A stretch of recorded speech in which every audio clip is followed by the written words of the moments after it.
밀성의 묵상 나눔입니다. 6월 11일 토요일입니다. 오늘 본문은 사무엘상 11장 1절에서 15절입니다.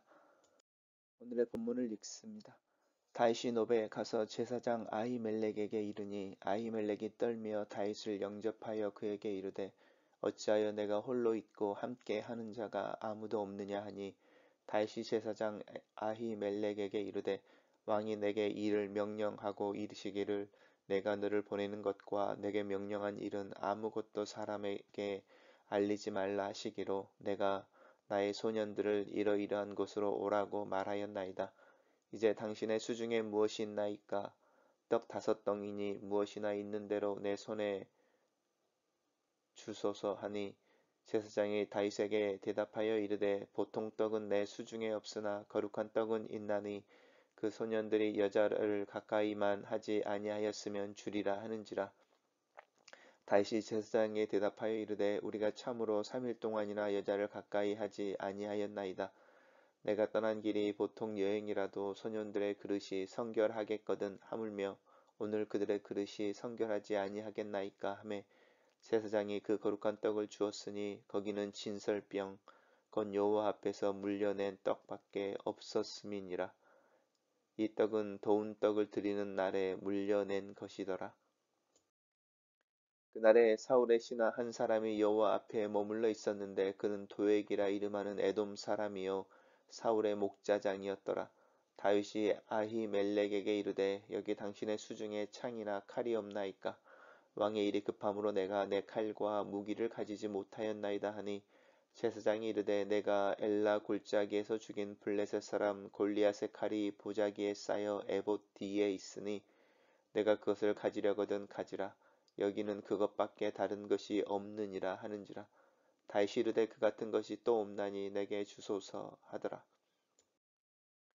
그날에 다윗이 사울을 두려워하여 일어나 도망하여 가스왕 아기스에게로 가니 아기스의 신하들이 아기스에게 말하되 이는 그 땅의 왕 다윗이 아니니까 우리가 춤추며 이 사람의 일을 노래하여 이르기를 사울이 죽인 자는 천천히요 다윗은 만만이로다 하지 아니하였나이까 한지라.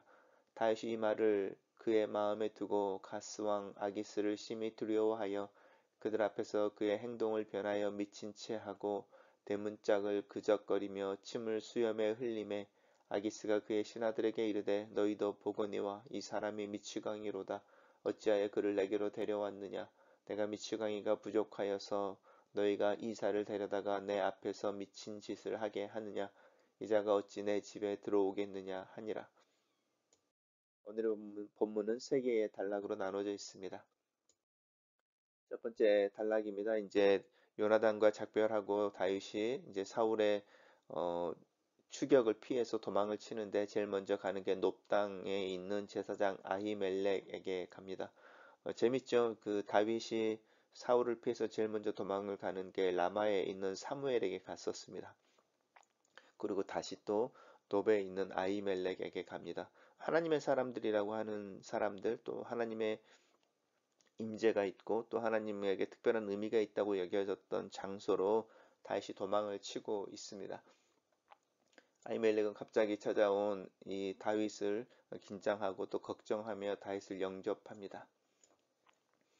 왜 너 혼자 있느냐 이렇게 말할 때 다윗이 이제 거짓말을 하죠. 사울이 나에게 갑자기 명령을 급하게 내리면서 비밀리에 일을 시켰다. 그래서 나의 소년들이라고 하는 것은 이제 다윗이 전쟁에 나가고 이럴 때 함께 전쟁에 나갔던 다윗의 동료들을 이야기하는 것이죠. 동료들이 이곳으로 오라고 연락하고 급하게 왔다라고 말하면서 떡을 이야기하는데 떡 5덩이 이렇게 말하는 게 어떤 문학적인 표현일 것 같죠. 떡이 좀 있으면 먹을 것이 있으면 주십시오라고 말하는 어떤 그 우리가 오병이어라고 이야기할 때도 떡 5덩이가 나오는데 이 떡 5덩이라고 하는 양이 한 사람이 먹을 수 있는 어떤 그 최소한의 끼니를 해결할 수 있는 어떤 그런 부피처럼 이렇게 표현되어지고 있습니다. 떡 5덩이나 무엇이 있는 대로 내게 주십시오. 그래서 먹을 게 있습니까? 먹을 게 있으면 나에게 무엇이든지 주십시오. 이렇게 이야기하죠. 제사장들에게는 먹는 떡이 있는데 그 떡이 거룩한 떡이라고 표현되어지는 전설병입니다. 진설병입니다. 죄송합니다. 진설병입니다. 이 진설병이라고 하는 것은 하나님의 성소의 지성소 앞에 이스라엘의 임재를 대표해서 12개의 우리로 하면 시루떡을 이렇게 만들어서 6개씩 6개씩을 쌓아서 하나님 앞에 넣는 것이고, 그거를 이제 일주일마다 바꿔내게 되는 거죠. 그래서 이 더운 떡을 드리던 날에라고 하는 것은 새롭게 떡을 드리고, 이제 그 전에 하나님 앞에 있었던 이 진설병을 이렇게 바꿔서 교체해서 가지고 온 떡이고, 그 떡은 제사장들만이 먹을 수 있었던 것인데, 그것을 아히멜렉이 이제 다윗에게 주고 있습니다. 단락을 요약해 보겠습니다. 다시 노베 가서 아히멜렉 제사장이 먹을 것을 요청하고, 아히멜렉은 제사장이 먹는 거룩한 떡 진설병을 내어준다. 이렇게 요약했습니다. 두 번째 단락입니다. 그렇게 다윗이 아히멜렉에게 가서 이제 진설병을 먹고 이제 그거 할 때에 흥미롭게도 사울의 신하 한 사람이 여호와 앞에 머물러 있었습니다. 도액이라는 사람인데, 이 도액이라는 사람이 여호와 앞에 머물러 있었다라고 말하는데, 이 사람이 하나님 앞에 제사 드리러 와서 이 때에 마침 그렇게 있을 수도 있고, 또 근데 이 도액이라는 사람이 에돔 사람이다, 그리고 사울의 목자장이었다, 이렇게 말하는 걸 보면 어쩌면 약간 그 당시에 제사장을 감시하는, 아니면 감찰하는, 이런 옆에 놓고 무슨 일이 있으면은 이제 사울이 소식을 들을 수 있게 약간 파견되어진 이제 이런 사람일 가능성이 있습니다. 다시 아히멜렉에게 이르기를, 이제 창이나 칼이 있습니까? 왜냐하면 사울이 나를 급하게 일시킴으로 내가 무기를 가지지 못했다라고 이제 무기를 요청하고 있는데, 재미있는 것이 엘리 골짜기에서 다윗이 죽였던 골리앗의 칼이 에봇이라고 하니까 이제 제사장들의 옷을 걸어놓는 것 뒤에 이렇게 놓여져 있습니다. 이것은 뭐냐면 이제 전리품인 거죠. 다윗이 골리앗을 죽이고, 골리앗을 죽인 어떤 상징처럼 골리앗의 소유물 중에 취하게 되는 전리품인데, 그게 이제 골리앗의 무기였던 것이고, 그 하나님께 드림으로 골리앗을 죽인 이 승리가 하나님이 나에게 주신 것이다 라고 이제 하는 고백의 모습인 거죠. 그렇게 하나님 앞에 드려졌던 그 신앙의 고백으로 하나님 앞에 드려졌던 골리앗의 전리품인, 다윗의 전리품인 골리앗의 칼이 거기 있었는데, 아이러니하게도 이번에는 그 칼을 가지고 이제 도망을 가려고 하는 거죠. 그래서 그와 같은 것이 없나니 내게 주소서라고 하는 이 신앙에 있어서 참 아이러니한 모습입니다. 한때 여호와의 이름으로 너는 창과 칼로 내게 나오지만 나는 만군의 여호와의 이름으로 너에게 나간다, 이래서 이겼던 그 적군의 무기로 이제는 나를 보호하려고 하고 있는 다윗의 모습을 봅니다. 단락을 요약해 보겠습니다. 다윗이 아히멜렉에게 자신을 보호할 무기를 요청하자 예전에 다윗이 죽인 골리앗의 칼을 내어준다, 이렇게 요약했습니다. 마지막 단락입니다. 그렇게 다윗이 이제 떡을 진설병을 먹고 또 골리앗의 칼을 가지고 도망을 가는 것 또한 아이러니합니다. 사울이 두려워서 이제 사울로부터 피하니까 사울의 힘이 미치지 않는 곳으로 피해야 되니까, 그것이 이제 자연스럽게 사울의 적들에게 피하게 되는데, 가드왕이라고 말합니다. 가드왕 아기스. 잘 아는 것처럼 블레셋은 5개의 부족으로 이루어진 국가였다고 말씀드렸죠. 그래서 각 부족별로 이제 수도가 있고, 그 수도에 이제 각 부족의 부족장이라고 하는 왕들이 있었죠. 그래서 가드라고 하는 것이 블레셋의 5부족 중에 하나이고, 그리고 이제 사실은 골리앗도 이 가드 출신이었던 것을 기억하실지 모르겠습니다.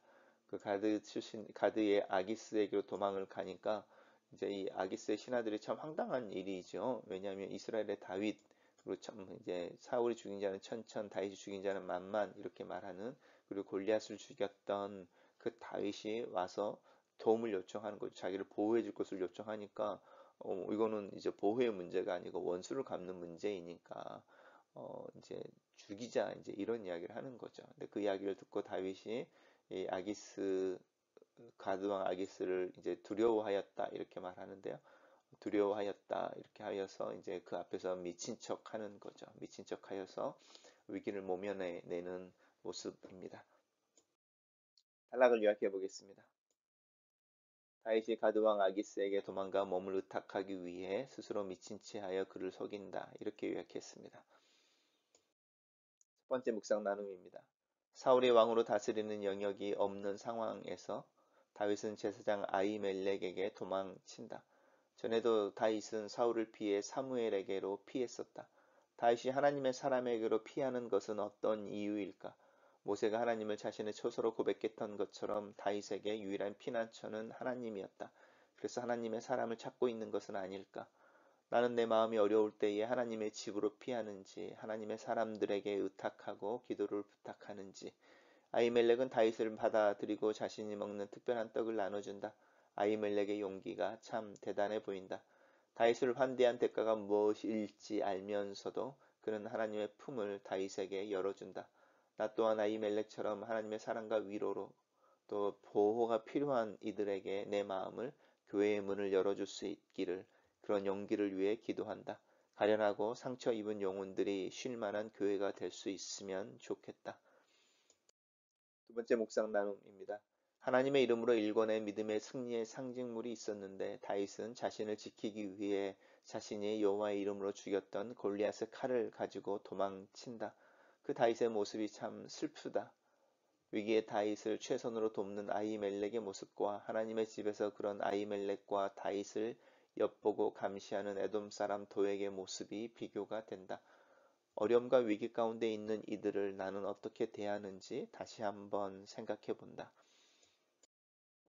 세 번째 묵상 나눔입니다. 다윗은 골리앗의 칼을 가지고 블레셋 사람들에게도 도망친다. 사울의 영향력을 피해서 사울의 영향력이 미치지 않는 곳을 찾아간다. 위급한 상황에서 아브라함은 아내 사라를 누이로 속이는 것과 비슷하다. 자기의 목숨을 구하기 위해 선택하는 행동이 때로는 나중에 나의 수치가 될 때가 있다. 다윗은 이 잘못을 곧 알아차린다.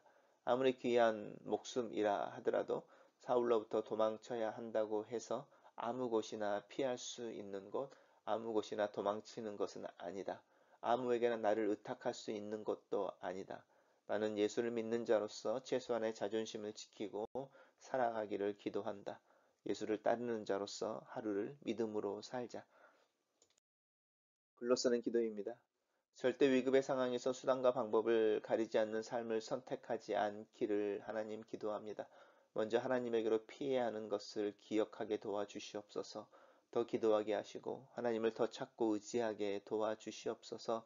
아히멜렉처럼 하나님에게로 피하는 자를 환대할 줄 알고 그의 필요를 채워주는 수고를 마다하지 않는 자로 오늘 하루를 살게 하시옵소서. 예수님 이름으로 기도합니다. 아멘.